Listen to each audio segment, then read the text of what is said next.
All right, what's going on, guys? So I already made a hard mode Vorkath guide, but a ton of you were asking me if I could do an updated one just because even with that guide, you guys are still struggling. And when a lot of people see me kill it on stream, they see me not using any food and just generally having an easier time. So I figured what we do today is go over how I normally kill Vorkath. So I'm just rebanking and getting these powders of protection. And once we get back in, I'll explain my inventory and what I'm doing. Okay, so for our gear, we're in full first necromancer gear. That's pretty mandatory for hard mode Vorkath.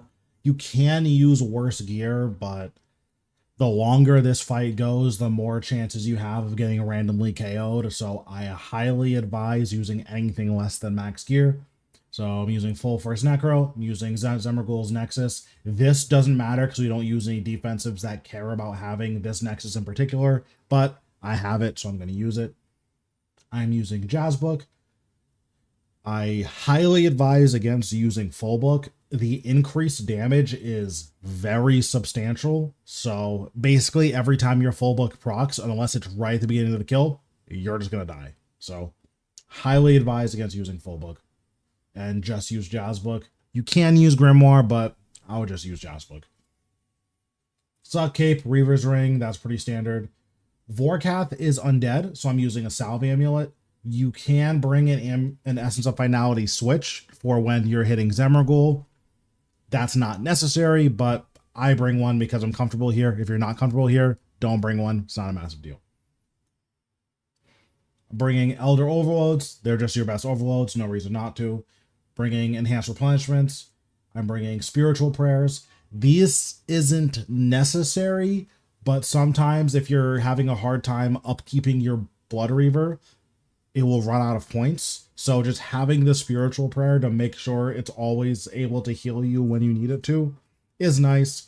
Most hours I'll drink like one dose max, but if I'm having a particularly bad hour where I'm making a lot of mistakes, then I'll drink one or two entire potions. So I just like to have it with me. It's really nice. The big game changer for hard mode Vorkath is Powder of Protection. Essentially, your Essence of Finality is going to increase your protections by an additive 10%. What that means is whenever you get hit by something and you have the adequate protection prayer on, instead of it hitting you for half, it hits you for 40%. Powder of Protection lets you do this with a Salve Amulet. What that means is that for this fight, if we just leave Protect Necromancy on at all times, Zemmergul basically stops doing damage to us. Outside of, his Finger of Death, his Death Skulls, like his obvious hard-hitting moves, he basically stops doing damage to us, and the only thing we need to worry about is Vorkath's magic damage, his Icebox mechanic, the spikes from Zemmergul, the typeless spikes, and then the minion damage, because the minion damage does add up very significantly in hard. So Powder Protection just lets us kind of ignore one of the things, which is really nice. So that's why we bring it. I can't recommend this enough. This will save you a ton of food. We're also bringing a Blood Reaver. Here, I usually set my Blood Reaver to 3. You can set it higher or lower depending on your comfort.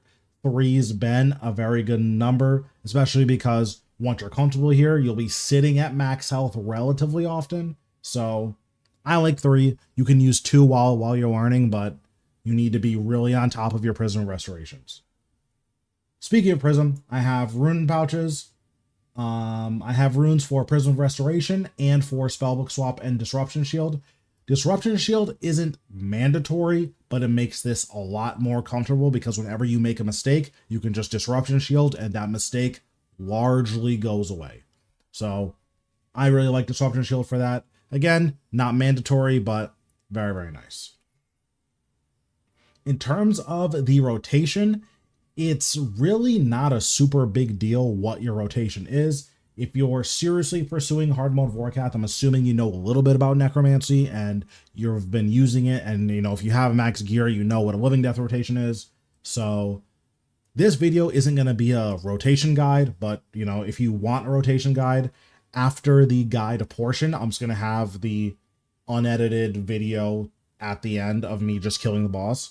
So you can just watch that and see what I'm doing. But essentially, couple key things you want to do. I like to use bloat right in the beginning of the fight. It's really helpful. It's not optimal necessarily. It's hard to know for sure, but I just like to use bloat right at the beginning of the fight. If bloat crits, it just does a disgusting amount of damage, and then combined with the Reaper's Necklace, you get really crazy damage out of making sure Vorkath is always bloated. But that's the only real thing that I do here. In the beginning, I will do Death Skulls, bloat, and then build up to 100 and then go into a Living Death rotation. After that, I'll do an Omniguard rotation. Then you just kind of chill until Vorkath lands and you shoot him down with a ballista. After that, I do another Omniguard rotation, and then I do another Living Death rotation, and Vorkath should be dead. So that's pretty much the entire kill. Nothing super crazy or complex going on.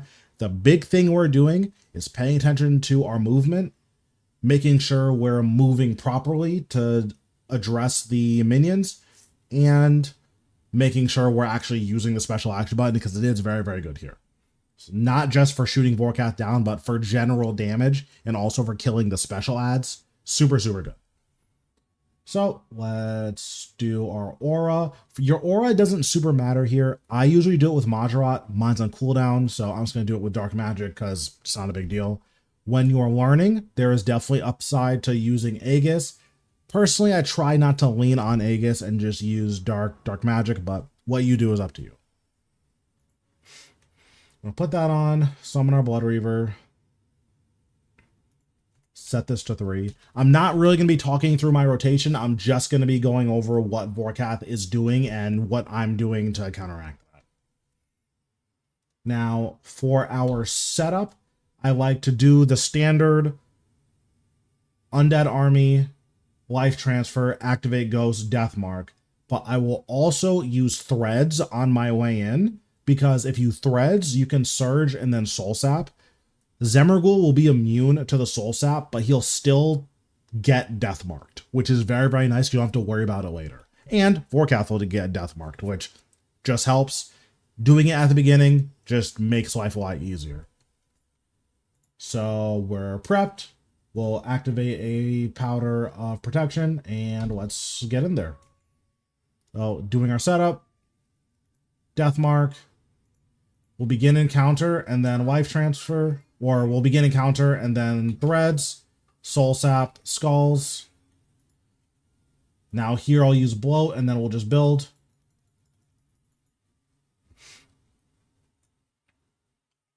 So when he does his first breath, as soon as the breath actually appears, that's when I'll use special action.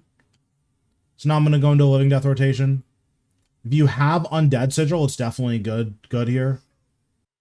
When he starts flying up, I anticipate and then resonance and dive out of the box and 1 square back. As long as you're 1 square back, you'll dodge the first ring, which lets your resonance actually heal you, but that's why I move the way I do.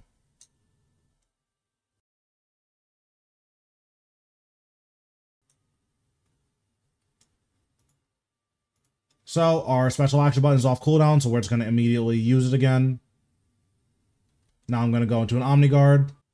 An Omniguard rotation is just alternating your abilities that proc Omniguard with basic attacks. So that's going to be Death Skulls, Touch of Death, Finger of Death, and activating your Omniguard will prime itself. Also, I re-vuln him because when he does that last breath he just did, that's when your vulnerability runs out. We're getting spiked, so we're just going to dive out. I'm going to equip my necklace for 1 ability for my Death Guard. So now what I'm doing is I'm walking back here. What this is going to do is it's going to drag some of these minions near Zemergul. So now that Vorkath is back, we're going to walk in between them. Threads of Fate, Death Mark, Soul Sap, dive away from the spikes, volley of souls again. So now I'm just going into an Omni Guard. Going to use Skulls and then use special action button again. So now here I'm anticipating. Zemragul used Finger of Death. Now that means he's not going to use it later. So what I can do is I can just go all in on burst damage here. So I'm just going to do Living Death. Do a full Living Death rotation.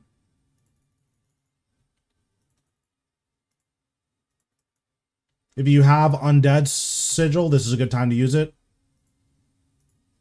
Use special action button again. So Zemragul is going to Skulls here, so I'm just going to walk away from him. The Skulls will hit me once, and then it'll stop bouncing. We'll go back and hit Zemragul. He's about to Volley of Souls us here, so I'm just going to Devotion. Now that he's used Volley of Souls, he can no longer kill us. So I'm just going to Soul Split and use damage.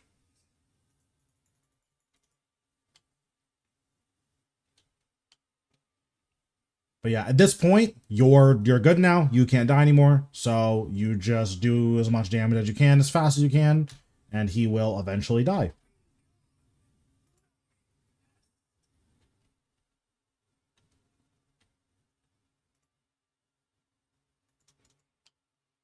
And that is a hard mode Vorkath kill.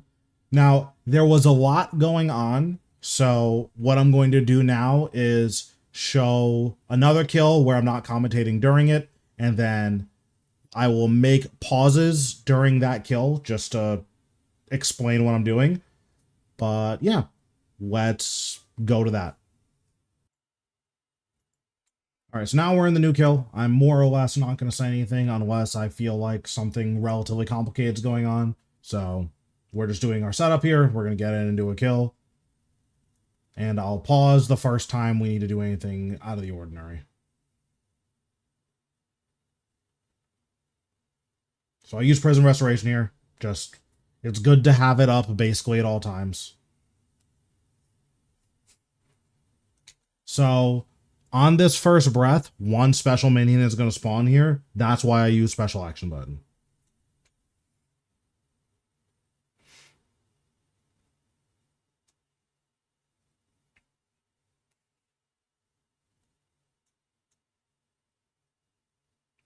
So when he flies up here, Zemragul is going to do the spike mechanic.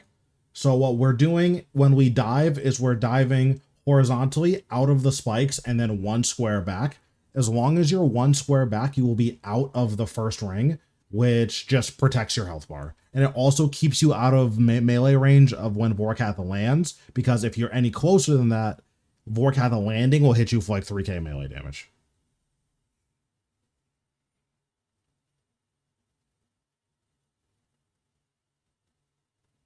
It still hit me for 1500, but you get hit more if you're a little bit closer to him.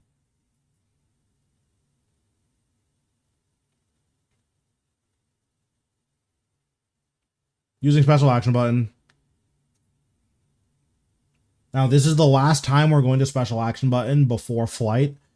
Technically, you can use it again depending on how slow you kill this phase, but it's not worth the risk, so just hit the boss.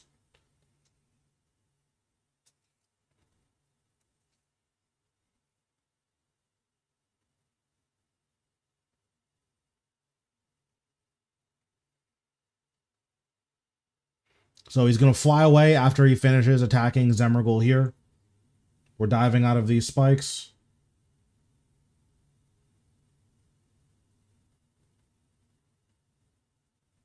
Okay, now we're going behind Zemragul again.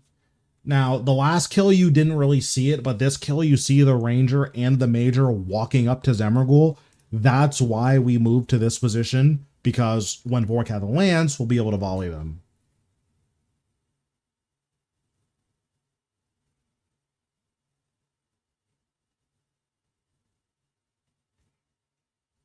So Vorkath's landing. We're going to walk in between Vorkath and Zemragul. We're going to use Threads of Fate, Volley of Souls, Soul Sap, Dive Away, Volley of Souls. And then now we're just doing an Omniguard rotation again.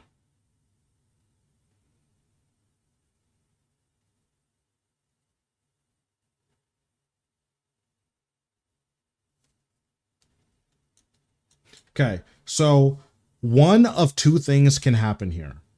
One thing that can happen is during this mechanic, Zemragul will Finger of Death. If that happens, after Vorkath lands, Vorkath is going to do Acid Rain, Zemragul is going to do Blood Siphon, and then Zemragul is just going to auto attack you a few times, and then he's going to use Skulls. If he doesn't use Finger of Death here, then what can happen is he will just keep autoing you after Blood Siphon. 2 attacks later, he's going to Finger of Death there, and it's going to hit you harder. So this one is going to hit me for 3.7k. If he does the later Finger of Death, it's going to hit you for like 7k. So I don't know why this inconsistency happens, but it does happen. So just be aware. I did 3 kills, didn't get any footage of the second Finger of Death rotation, so it is something that maybe could have been patched, but this is something I have been dealing with. So I just figured I'd put it in the video for this. So I anticipate he used his Finger of Death. So because he uses Finger of Death, I don't need to worry about getting hit with a ton of necromancy damage. So that's why I said we're just going into a Living Death rotation here. If he would have not used Finger of Death, then I would have used Devotion here to protect myself.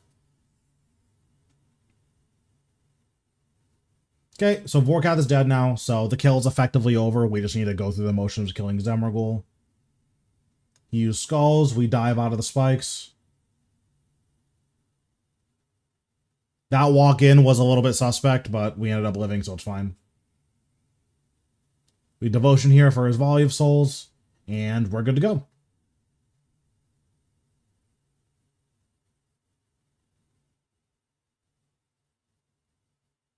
You can use Split Soul here if you'd like.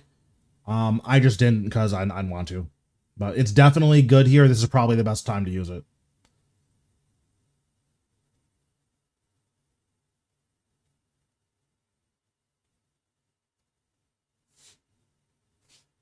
But yeah, that's a Vorkath kill. Well, another Vorkath kill.